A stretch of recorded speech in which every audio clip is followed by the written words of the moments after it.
Hello दोस्तों, बालाजी हिंदी की दुनिया में आप सभी का स्वागत है। मैं अमृता बर्नवाल, आपकी हिंदी एजुकेटर। संधि पर आज मैं विसर्ग संधि की क्लास लेकर आई हूँ। जैसा कि हमने संधि में स्वर संधि और व्यंजन संधि पढ़ लिया है, आज हम विसर्ग संधि पढ़ेंगे। लेकिन विसर्ग संधि पढ़ने से पहले आज हम पहले व्यंजन संधि को एक बार रिपीट करेंगे, फिर उसके बाद विसर्ग संधि को पढ़ेंगे। आप लोग हमें कमेंट में ज़रूर से बताइएगा कि जो आपने व्यंजन संधि पहले पढ़ा है वो आपको कितनी समझ में आई, और आज जो विसर्ग संधि आप हमारे साथ पढ़ेंगे ये आपको कितनी समझ में आई, ये हमें ज़रूर से बताइएगा। और वीडियो अच्छी लगे तो लाइक, सब्सक्राइब और शेयर भी ज़रूर से कीजिएगा। तो चलिए हम पहले व्यंजन संधि पढ़ते हैं एक बार फिर से। व्यंजन संधि। व्यंजन के बाद स्वर या व्यंजन आने पर जो परिवर्तन होता है वह व्यंजन संधि कहलाता है, अथवा व्यंजन ध्वनि के निकट स्वर या व्यंजन आने से व्यंजन में जो विकार उत्पन्न होता है उसे व्यंजन संधि कहते हैं। व्यंजन संधि के प्रमुख नियम निम्नांकित हैं। नंबर 1 है वर्ग के पहले वर्ण का तीसरे वर्ण में परिवर्तन। यदि वर्ग के पहले वर्ण क, च, ट, त, प अर्थात प्रत्येक वर्ग का पहला वर्ण के बाद किसी भी वर्ग का तीसरा चौथा वर्ण जैसे ग, घ, ज, झ, ड, ढ, द, ध, ब, भ तथा य, र, ल, व या कोई भी स्वर आ जाए तो पहला वर्ण उसी वर्ग के तीसरे वर्ण में बदल जाता है। इसको हम शॉर्ट ट्रिक के माध्यम से समझ सकते हैं कि अघोष व्यंजन अर्थात प्रत्येक स्पर्श व्यंजन का या प्रत्येक वर्ग का पहला दूसरा वर्ण। अघोष व्यंजन के बाद कोई घोष व्यंजन का से मतलब है प्रत्येक वर्ग का तीसरा, चौथा और पांचवा वर्ण, या कोई स्वर आए तो वह अघोष व्यंजन अपने घोष रूप में बदल जाता है। आइए उदाहरण के माध्यम से इसको देखते हैं। उदाहरण अच, धन, अंत। जैसे कि आप देख पा रहे हैं अच का जो चा है यह अघोष व्यंजन है, अर्थात ये च वर्ग का पहला वर्ण है। और दूसरे में है अंत में जो आ है ये स्वर है। तो ये अंग जो है चा में जाके मिलेगा तो नया वर्ण ये चा जो है अपने ही वर्ग के तीसरे वर्ण में नियमानुसार बदलेगा, और चा का तीसरा वर्ण क्या आएगा? छ, छ, ज। इस प्रकार नया शब्द बनेगा अजंत। सॉरी। दिक, धन, ज्ञान। इसी प्रकार है दिक में का जो है क वर्ग का पहला वर्ण है, और यहाँ दूसरी तरफ ज्ञा है। तो दिक भी इधर जब घोष व्यंजन से मिल जाएगा तो ये का अपने तीसरे वर्ण में बदल जाएगा, अर्थात का ग हो जाएगा, क, ख, ग, और नया शब्द बनेगा इस प्रकार दिग्ज्ञान। इसी प्रकार श्रुत, धन, गति, सदगति। ता जो है अपने तीसरे वर्ण में बदलेगा, दा हो जाएगा, त, थ, द। खट, धन, अक्षर। टा भी यहाँ पे तीसरे वर्ण में बदलेगा और हो जाएगा ट, ठ, ड, और नया शब्द बनेगा इस प्रकार खड, क्षर। नंबर 2 घोष व्यंजन दा का अपने अघोष रूप ता में परिवर्तन। घोष व्यंजन दा के बाद यदि अघोष व्यंजन क, ख, त, थ, प, स आए तो प्रथम घोष व्यंजन दा अपने अघोष रूप ता में बदल जाता है। आइए इसी शॉर्ट ट्रिक के माध्यम से देखते हैं।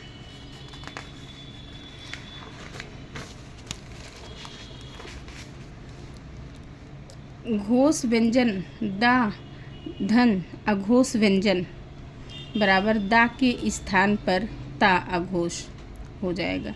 अघोष व्यंजन कौन कौन से हैं? क, ख, त, थ, प, फ, स आदि। उदाहरण है इसका उद, धन, कट। जैसा कि हमने नियम में पढ़ा कि घोष व्यंजन द हो और दूसरी तरफ अघोष व्यंजन कोई भी आए। तो यहाँ देख पा रहे हैं घोष व्यंजन दा है, पहले अक्षर में उद में दा है और ये कट में जो का है ये अघोष व्यंजन है, क्योंकि प्रत्येक वर्ग का पहला दूसरा वर्ण अघोष होता है।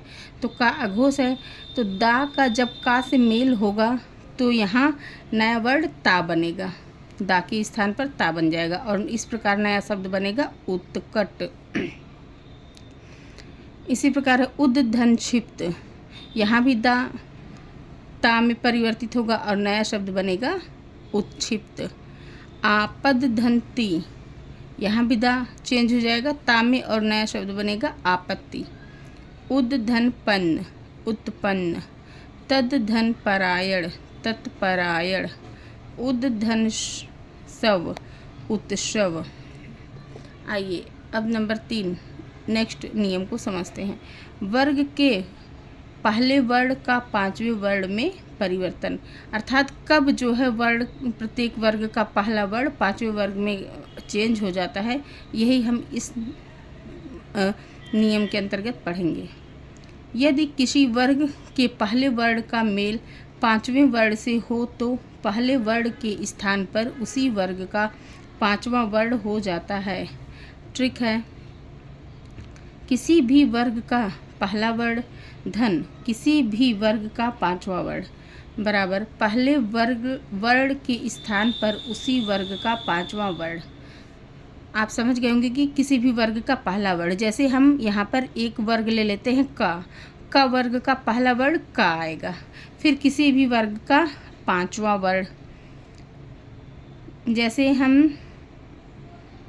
ले लेते हैं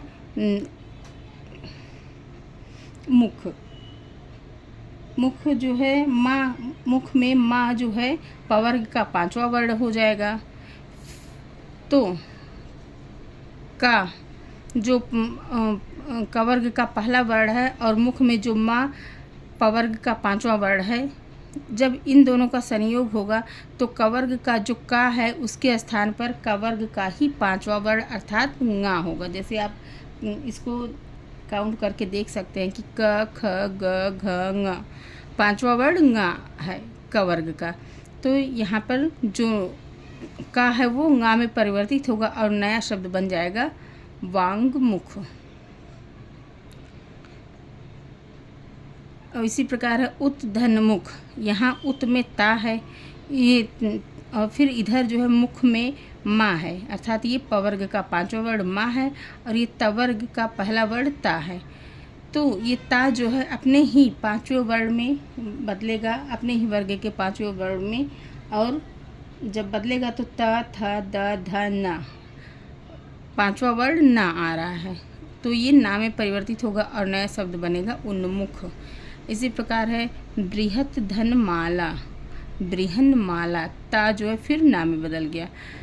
इसी प्रकार है सम्राट धन माता, ये ट वर्ग का टा है, ये पहला वर्ण है और जब इधर फिर पवर्ग का माँ है तो ये टा अपने ही पांचवें वर्ण में बदलेगा और हो जाएगा ट ठ ड ढ ड़ आ रहा है तो हो जाएगा नया शब्द बनेगा सम्राट माता, टा जो है ड़ा में चेंज हो जाएगा।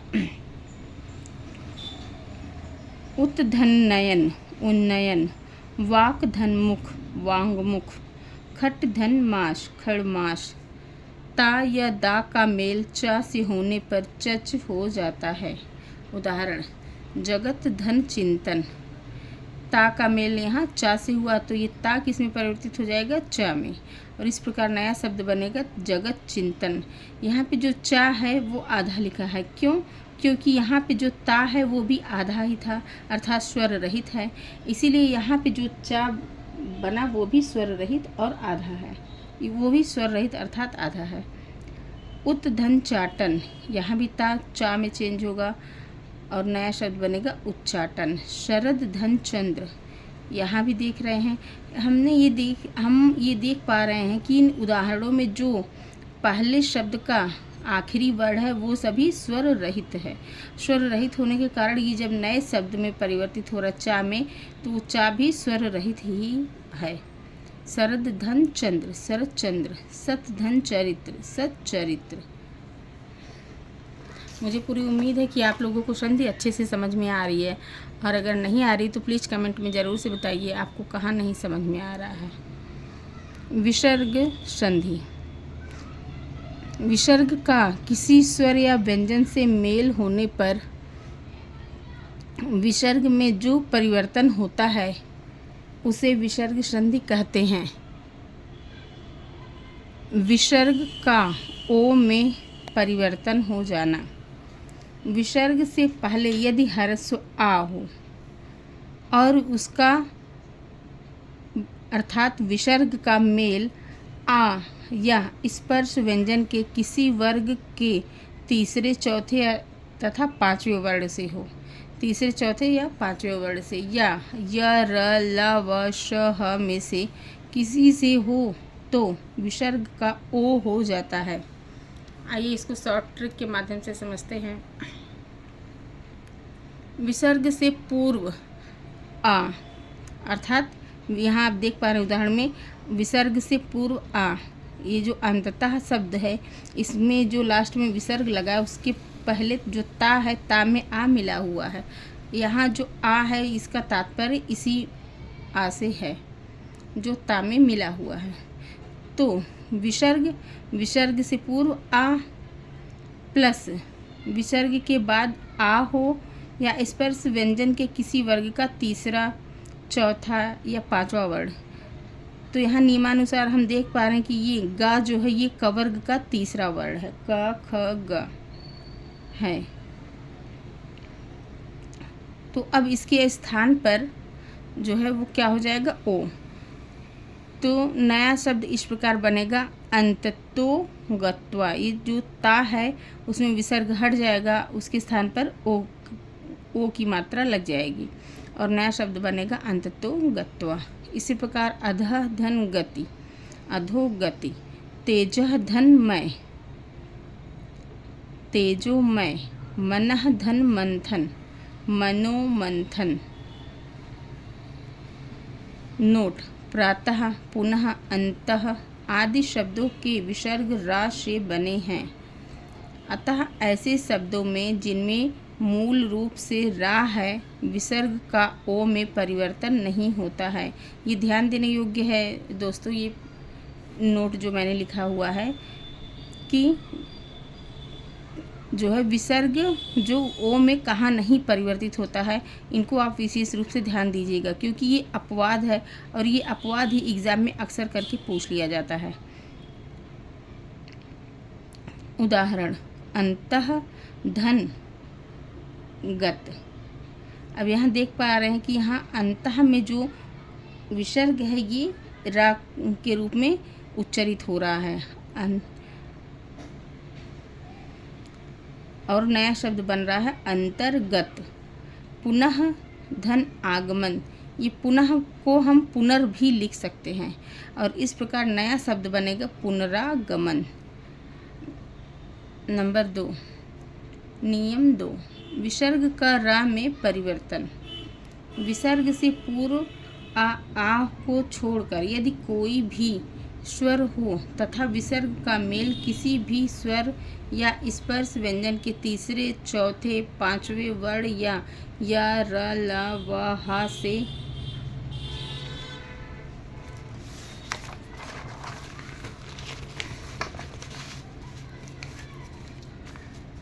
हो तो विसर्ग का रा हो जाता है। जैसे इ, इह, ईह, उह, ऊह के बाद कोई भी सघोष ध्वनि हो तो विसर्ग के स्थान पर रा हो जाता है। सघोष ध्वनि अर्थात प्रत्येक वर्ग का तीसरा, चौथा और पांचवा वर्ण। सूत्र है इह, ईह या उह, ऊह हो फिर सघोष ध्वनि हो तो दोनों मिलकर विसर्ग के स्थान पर रा हो जाता है। उदाहरण: आशीह। आप यहाँ पे देख पा रहे हैं कि आशीह में बड़ी की मात्रा है और विसर्ग भी है। धन वचन, तो ये आशीह को हम आशीर भी पढ़ सकते हैं। इस प्रकार नया शब्द बनेगा आशीर्वचन। बहिः धन गमन, यहाँ बहिः में देख पा रहे हैं छोटी हा में छोटी की मात्रा लगी हुई है और उसके बाद जो है विसर्ग है। धन गमन, तो इस बही को हम बहिर भी पढ़ सकते हैं और इस प्रकार नया शब्द बनेगा बहिरागमन। इसी प्रकार है बहि धन आक्रमण, बहिराक्रमण। नियम 3, विसर्ग का शा में परिवर्तन। विसर्ग से पूर्व यदि कोई स्वर हो तथा विसर्ग का मेल च छ या सा से हो तो विसर्ग का श या श हो जाता है। सूत्र, विसर्ग धन च छ या श बराबर श या शश। उदाहरण, अंतः धन चेतना। नियमानुसार हम देख पा रहे हैं कि यहाँ विसर्ग है, विसर्ग के बाद च छ या शा में से एक वर्ण है च, तो इस प्रकार विसर्ग किस में परिवर्तित होगा? शा, तालव्य शा में परिवर्तित होगा और नया शब्द बनेगा अंतश्चेतना। दोह धन चरित्र, दुश्चरित्र। नियम 4, विसर्ग का शा में परिवर्तन। विसर्ग से पूर्व यदि ई या उ हो तथा विसर्ग का मेल क ख ट ठ प या फ से हो तो विसर्ग का श हो जाता है। सूत्र है, विसर्ग से पूर्व ई या उ धन क ख ट ठ प फ हो तो यहाँ पे जो परिवर्तन होगा वो परिवर्तित होकर नया वर्ण क्या बनेगा? श, मूर्धन्य श। उदाहरण, आइए उदाहरण के माध्यम से इसको अच्छे से समझते हैं। अविह धन कार, विसर्ग से पूर्व ई या उ हो, इसमें हम देख पा रहे हैं नियमानुसार विसर्ग से पूर्व ई है। धन कार अर्थात का खा टा ठा पा फा में से एक वर्ण है का, तो इस प्रकार जो विसर्ग है उसके स्थान पर नया शब्द क्या बनेगा? आधा मूर्धन्य श। तो नया शब्द हो, इस प्रकार पूरा नया शब्द बनेगा आविष्कार। इसी प्रकार है चतुः धन पाद, इसमें भी विसर्ग से पूर्व हम देख पा रहे हैं चतुः ता में छोटा ऊ है नियमानुसार और ऊ के बाद यहाँ का ख टा ठा पा फा में से यहाँ पा है, पाद में पा है, तो यहाँ जो विसर्ग है उसका भी आधा मूर्धन्य शा बन जाएगा और नया शब्द बनेगा आयु चतुष्पाद। चतुः धन कोण, चतुष्कोण। निह धन फल, निष्फल। दुह धन परिणाम, दुष्परिणाम। तो इस प्रकार आज ये संधि की क्लास कंप्लीट हुई। दोस्तों, आपको ये संधि की क्लास कैसी लगी, कितना समझ में आया, इसको आप कमेंट में ज़रूर से मुझे बताइएगा और वीडियो आपको अच्छी लगे तो लाइक, शेयर और सब्सक्राइब भी ज़रूर से कीजिएगा। और हाँ, इस संधि का टॉपिक आप अच्छे से इसको पढ़ लीजिए क्योंकि नेक्स्ट वीडियो में मैं संधि पर एक अच्छी सी प्रश्नोत्तरी लेकर आऊँगी जिसे आप लोग मेरे साथ हल करिएगा और आप देख पाएंगे कि किसी भी एग्ज़ाम में संधि से रिलेटेड जो भी प्रश्न आएगा, अगर आपने इस टॉपिक को मेरे साथ अच्छे से पढ़ लिया है तो आपका संधि से रिलेटेड कोई भी प्रश्न गलत नहीं होगा, ये मुझे पूरा विश्वास है। इसी के साथ मैं मिलती हूँ नेक्स्ट क्लास में, तब तक आप अच्छे से पढ़िए, स्वस्थ रहिए, मस्त रहिए। नमस्कार।